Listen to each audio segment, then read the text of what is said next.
मोहम्मद की फौज, लश्कर तैयबा, पवित्र लोगों के लड़ाका, तब शर्म नहीं आती आपको कि मोहम्मद के नाम से आपने एक आतंकवादी संगठन बना रखा है? आप में दम होती तो आप जिस तरह से आपने डेनमार्क के उस कार्टून बनाने का विरोध किया था, आप कहते कुछ भी हो जाए हम पाकिस्तान जाएंगे, हम जैश-ए मोहम्मद के चीफ को मारेंगे, हम पाकिस्तान की एम्बेसी के बाहर जाएंगे और कहेंगे कि कैसे पाकिस्तान की धरती पे एक इस्लामिक राज्य के अंदर कैसे मोहम्मद साहब के नाम से आपने ऐसी तंजीमें और ऐसे संगठन और ऐसी ऑर्गेनाइजेशन बनाने की बात कही है। और तो और जो आपको नहीं पता, 1974 में पाकिस्तान के कॉन्स्टिट्यूशन के अंदर एक अमेंडमेंट किया गया जिसका जिक्र सिंह साहब कर रहे थे। 74 में अमेंडमेंट करके कुछ वो लोग जिनका अल्लाह से डायरेक्ट रोज बातचीत होती है बगैर मोबाइल के, उन्होंने पता कर लिया कि असली मुसलमान हम हैं, ये शिया नहीं है, ये अहमदिया नहीं है, ये आगा खानी नहीं है, ये कादियानी नहीं है। उन्हें इल्म हो गया, अल्लाह ने बता दिया कि ये इस्लाम से इन्हें निकालो।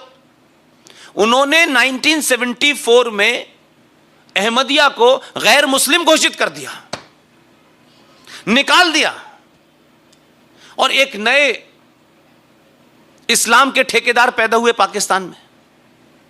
उन्होंने कहा इस्लाम कम पड़ रहा है और मजबूत बनाओ। ज़ियाउल हक के जमाने में एक कानून बना, हिस्सा बना आप वहां के कॉन्स्टिट्यूशन का, उसको हुदूद कानून कहते हैं। यह हुदूद क्या भला है? इसका मजाक तो पाकिस्तान में 12 साल मैंने देखा है। मैं तो हंसता था, वो भी कहते थे कि यार क्या कर सकते हैं। इसमें इस तरीके का मजाक है। हुदूद कानून का मतलब यह है कि आप मोहम्मद की शान में गुस्ताखी नहीं कर सकते, आपको उन पे बोलने की इजाजत नहीं है, उनकी बेइज्जती नहीं हो सकती, जिसे आप ब्लास्फेमी भी कह सकते हैं लार्जर टर्म्स के अंदर। कैसे कैसे लोगों को गिरफ्तार किया गया। आप किसी से मिलने गए, आपने अपना विजिटिंग कार्ड भिजवाया अंदर। सपोज कीजिए कि आपका नाम मोहम्मद हामिद अंसारी है, आपके नाम आपके कार्ड पे लिखा है मोहम्मद हामिद अंसारी। आपने कार्ड भिजवाया और वहां आप अंदर गए और गलती से उस आदमी ने जिसको टेबल पे बैठा है उसकी टेबल से वो कार्ड गिर गया। Can you believe that? हजारों ऐसे किस्से हुए कि मोहम्मद साहब की शान में गुस्ताखी हो गई, मोहम्मद साहब की इस बेइज्जती की गई है। वो कार्ड वहीं पड़ा है, पुलिस आएगी, अरेस्ट। न कोई नोटिस है, न कोई लिखा पड़ी है, जेल गए आप। आपने मोहम्मद साहब की शान में गुस्ताखी कर दी क्योंकि मोहम्मद का कार्ड पे लिखा गिरा दिया आपने। और यहां हिंदुस्तान में मोहम्मद को शॉर्ट फॉर्म में MOHD लिखते हैं हम लोग, वहां ये अलाउ नहीं है, पूरा नाम लिखिए। कमाल के मुसलमान हैं। पूरी दुनिया में इस्लाम सबसे ज्यादा पाकिस्तान नहीं पल रहा है, लेकिन अलग मुल्क है।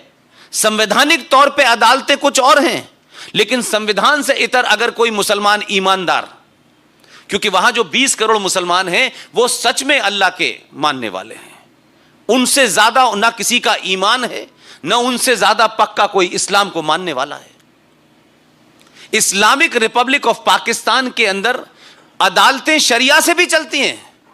आपको नहीं पता है, जो रूटीन में अदालतें होती हैं, जब आपका केस जाए और आप ये चाहें कि आपका फैसला शरिया से हो, यानी कुरान मजीद में जो उनकी हदीसें हैं जिसके तहत कहा जाता है कि इस्लामिक कानून है, उसके तहत होना चाहिए, तो आप मांग कर सकते हैं। लेकिन 20 करोड़ मुसलमानों में से आज तक 70 साल में किसी एक मुसलमान ने यह नहीं कहा हमें शरिया के कानून से फैसला चाहिए। इतने मक्कार हैं ये। इनको पता है कि शरिया से मांगा तो दोबारा आने लायक नहीं रहोगे, लेकिन यहां शरिया चाहिए।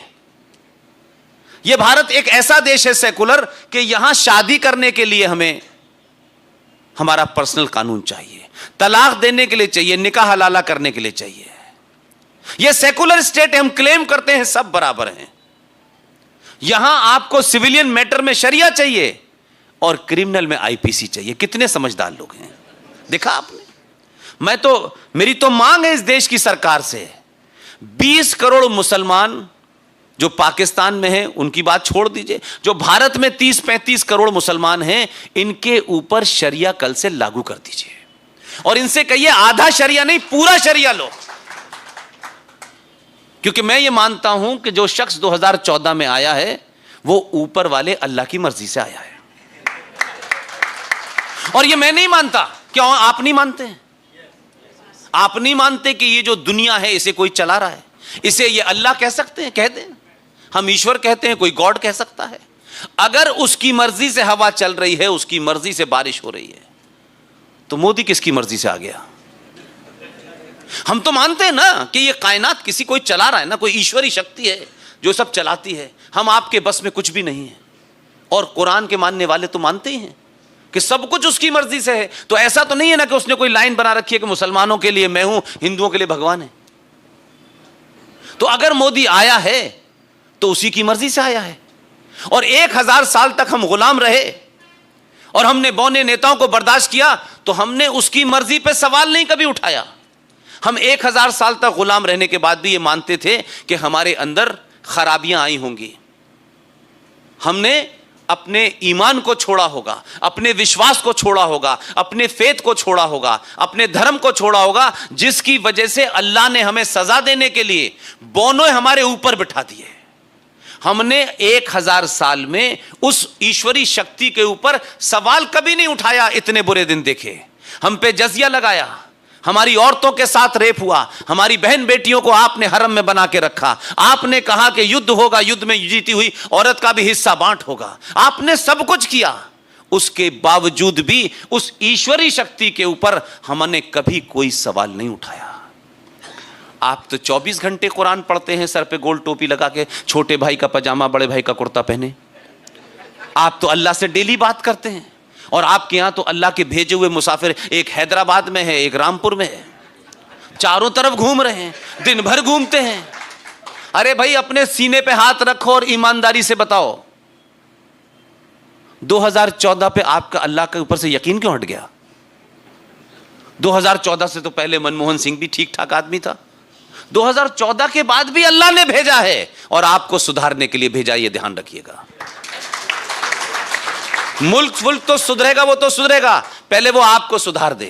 इसलिए आपने जीत वोट दिए, 90 करोड़ हिंदुओं ने वोट दिए, उसे किसी मुसलमान ने वोट नहीं दिया। ये गलतफहमी का शिकार मैं नहीं हूं, आप होना चाहते हैं तो होइए। मैं तो खुल्लम खुल्ला इस बात को कहता हूं। उसने आने के बाद भी इनका काम पहले किया कि नहीं नहीं, ये ज्यादा गड़बड़ कर रहे हैं, अल्लाह ने कहा है, मेरे बताए रास्ते से उतर गए हैं।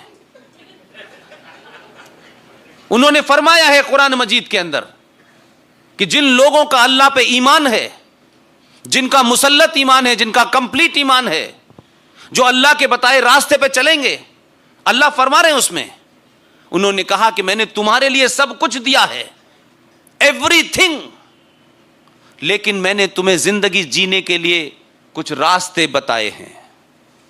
उन रास्तों से अगर तुम उतरोगे तो मैं फिर भेजूंगा किसी को। अब वो भेज दिया है उसने, तो तकलीफ हो रही है। अरे आपको सुधारने के लिए भेजा है। आपको पता ही नहीं है कि 1400 साल में आप किस बीमारी से ग्रस्त हो गए हैं। इसलिए 15 साल की ठीक ठाक ट्रेनिंग गुजरात में देने के बाद दिल्ली भेजा, ताकि गलती ना करे, ठीक से ऑपरेशन करे। कहीं ऐसा ना हो कि सर्जरी में मरीज मर जाए। अभी तक मरा नहीं उसके हाथ से कोई, ठीक ठाक ऑपरेशन कर रहा है। लेकिन कभी कभी कुछ बीमारियां ऐसी आपके अंदर चली जाती हैं कि आप कहते हैं मैं बीमार नहीं हूं। जैसे नशा करने वाले आदमी को आप कितना ठीक करें, उसे नशे की लत छुड़ाने के लिए धीरे धीरे छुड़ानी पड़ती है। एक बार में दवा देंगे तो वो मर जाएगा, इसलिए धीरे धीरे दवा दे रहा है। 370 लिया, 35 पे समाप्त किया। कोर्ट ने कहा कि यह देश जाग चुका है, क्योंकि इससे पहले इस देश का कोर्ट आपको सीरियस नहीं लेता था। इस देश के कोर्ट की समस्या यह थी कि जैसे इस देश के इंस्टीट्यूशन दंगाइयों से, जिहादियों से डरे होते थे, इसीलिए सुप्रीम कोर्ट भी फैसला देने से पहले डरती थी। सुप्रीम कोर्ट ने गलती से एक फैसला दे दिया 1986 में। भोपाल की एक औरत थी जिसका नाम था शाबानो, उसके हक में फैसला दे दिया। कोर्ट ने अपना काम किया, उसने ना हिंदू देखा ना मुसलमान देखा। उन्होंने कहा कि ये महिला भारत की सुप्रीम कोर्ट से फैसला लेने आई है, इसको फैसला दे दो, इसमें फर्क क्या पड़ता है। लेकिन इस देश के जिहादी मुसलमानों को, जिनका एजेंडा था, उनका अरे कैसे हो सकता है ये कोर्ट, सुप्रीम कोर्ट ने अगर हमारे मामलात में फैसला देना शुरू किया तो फिर तो हमारे कपड़े उतर जाएंगे। रोको, अभी रोको इसको यहीं पर। तो आपने दबाव बनाया और भारत, आजाद भारत में 412 मेंबर ऑफ पार्लियामेंट की सीट लेकर के आपकी संसद में कांग्रेस पार्टी के राजीव गांधी की सरकार थी। इतना इन जिहादियों ने दबाव बनाया कि सुप्रीम कोर्ट में 3 बेंच के फैसले को आपने भारत सरकार पे और वोट बैंक के दबाव में फैसला करवा दिया कि उन्होंने उस पूरे फैसले को ही रिवर्ट कर दिया। तो जब अच्छी लगेगी तब सुप्रीम कोर्ट मानेंगे। उस वक्त सुप्रीम कोर्ट खराब थी और संसद अच्छी थी। आज संसद में सीए पास हो गया है तो संसद खराब है, तो कहते हैं हम सुप्रीम कोर्ट जाएंगे। कमाल के लोग हैं भाई, ये मदरसा चल रहा है क्या? इसलिए सीधे शब्दों में बात कीजिए, जलेबी मत बनाइए। बनाते बनाते 70 साल में आप खुद जलेबी हो गए।